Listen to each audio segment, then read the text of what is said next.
She's alive. Okay. Buhay po siya. Ayan. So, umayain po kasi talaga ako. And nag-aabang po ako na may po sa akin.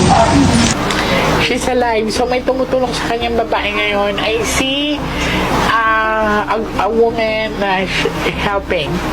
So, Naglakad ka lang? Naglakad-lakad lang po ako. Pero madaling araw ko po yung nilalakad kasi. so, malinaw ang pinakita sa akin ng barahan na nahihirapan siya magdesisyon na nagtatalo ang isip at puso niya. Kasi actually, gusto niya sanang